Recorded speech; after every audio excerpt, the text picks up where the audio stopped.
पातळीवरून जो भारताला गॅस पुरवठा होतोय तो आता कुठेतरी खंडित झाला आहे।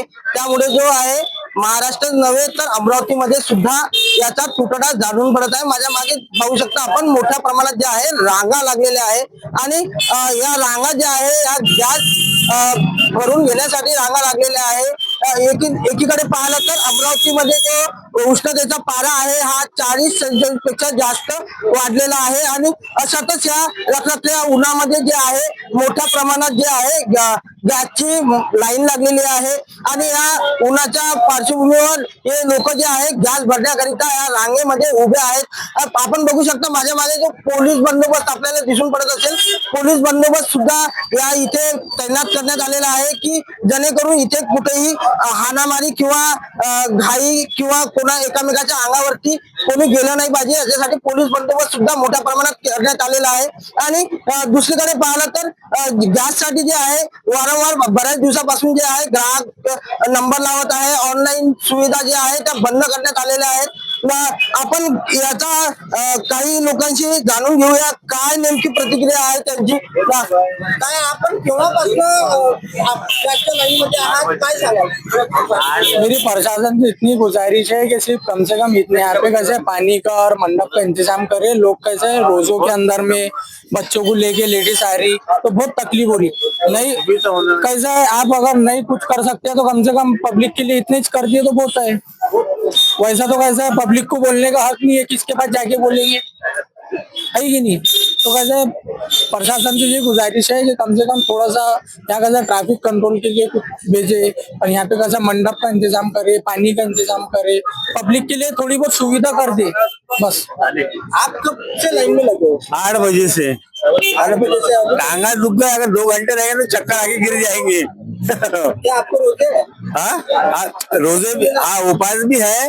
मैं मेरे जैसा कहने का मतलब ये है कि जैसा 5 दिन से मैसेज आया हुआ है और अभी तक के घर पहुंच तक के जैसे सिलेंडर आया नहीं, तो क्या मसला है, क्यों नहीं आया? अब इनका काम है कि जैसा गाड़ी वालों को घर तक के भेजे, इनका काम है गाड़ी वालों को घर तक के भेजे। अब ये इधर ही डालेंगे 2000 का 1500 का, तो गरीब इंसान ने जाना था। नक्कीच त्याचं जे सिलेंडर आहे ते विकण्यात येत आहे असे सुद्धा सांगण्यात येत आहे। आणखी ज्या महिला आहे त्या छोट्या छोट्या बाळांना घेऊन सुद्धा लाईनीमध्ये लागलेल्या आहे। अशातच नेमके ताई आपण कुठून आले आहेत आणि कशासाठी या लाईनीमध्ये उभे राहतात? मी सातुर्ण्यावरून आलेली आहे आणि मी सिलेंडर साठी उभी आहे इथे। सकाळी 9 वाजतापासून उन्हात उभी आहे मी आणि सिलेंडर साठी एवढी गर्दी पाहून आमचा म्हणजे गृहिणींचा स्वयंपाक वगैरे सगळं सोडून आम्ही इथे लाईन मध्येच उभा आहे। नक्कीच स्वयंपाक वगैरे सोडून जे आहे आम्ही लाईन मध्ये लागलेलो आहे। नक्कीच काकू काय सांगाल, आपण कुठून आले आहेत आणि केव्हा तुम्ही नंबर लावला होता? नाही केवायसी करायला लागते मला। केवायसी साठी आले आहेत का? बरं आतापर्यंत केवायसी केली नाही का? नाही अडचण होती ना, बाहेर गावली होती, पोरीची डिलिव्हरी होती, बाहेर गावली, वर्ष त्याच्यातच गेला। जे आहे आता जो तुटवडा जाणून पडत आहे त्यासाठी जे आहे केवायसी करणं हे सुद्धा अनिवार्य केलेलं आहे आणि गॅस एजन्सी मालकाकडनं जे आहे सांगण्यात येत आहे की गॅस सिलेंडरचा तुटवडा नसून आम्ही सर्वांना गॅस देऊ हे सुद्धा सांगण्यात येत आहे।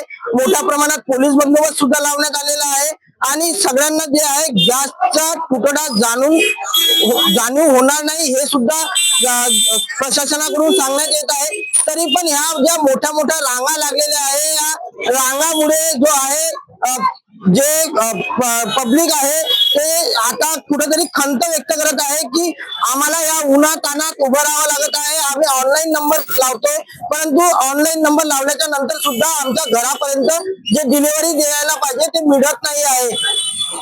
अशातच सरकार काय नेमकं पाऊल उचलेल याकडे सुद्धा जनतेचं लक्ष वेधित झालेलं आहे।